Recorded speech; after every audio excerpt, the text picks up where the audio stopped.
Yo, it's your boy Marwin here today to show you how to make a super dope mac and cheese recipe. It's got everything that, including that cheesy flavor, that creamy texture, and a proper crust. Let's just get to it. Great mac and cheese is simple but requires some discipline, including seasoning every step. Especially with your pasta, you want to salt your water before starting. Then you also want to choose a really good pasta that allows you to get cheese melted in all the nooks and crannies. So pasta shape really matters. The other thing is you want to cook your pasta until al dente. You don't want to overcook it, fully cook it, because it's going to continue cooking when you bake it in the oven. So if you can just stop it just before it gets beyond that chewy texture, you're going to be in great shape. I like a buttery flavor, so I add butter right after boiling. It also helps to prevent sticking. On top of adding that great buttery flavor that you're going to need throughout the cooking process. Yep, there's that butter again. This time it's for the roux. The roux is a secret to really outstanding mac and cheese. I like to actually make a nice seasoned roux. So for me, I add flour to my butter and just mix it in until it's a smooth consistency.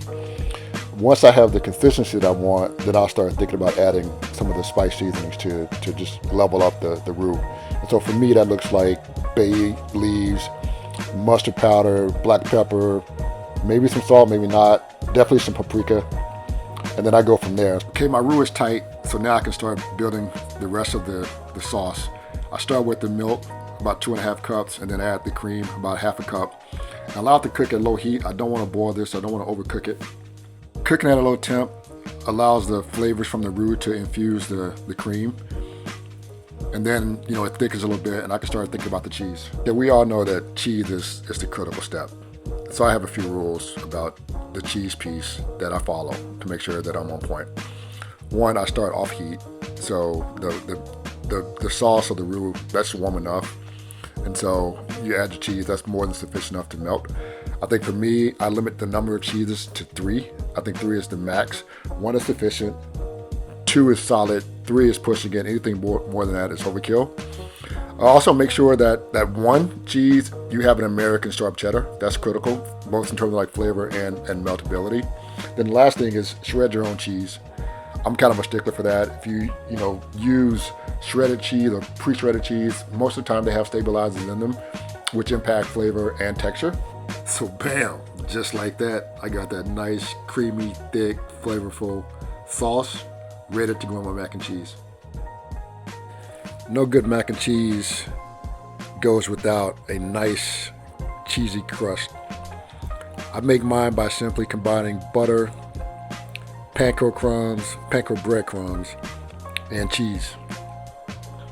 Cook these all over low heat in a skillet, and then top off my mac and cheese before putting it in the oven for baking. Now that my crust is together, I can start to build my mac and cheese.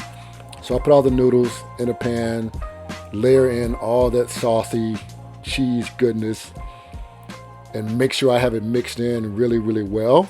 I want the creaminess and the cheesiness to be all throughout the entire dish.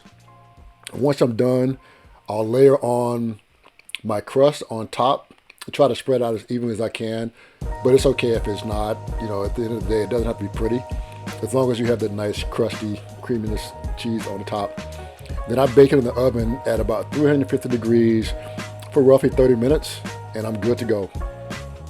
Wow, take a look at that. It's got everything. It's got that golden color, the nice creamy texture, crunch on top. This mac and cheese is everything. If you make it and like it, make sure you come back, give me a like, give me a comment. Don't forget to follow, subscribe to my channel for all the updates and future recipes. Thanks.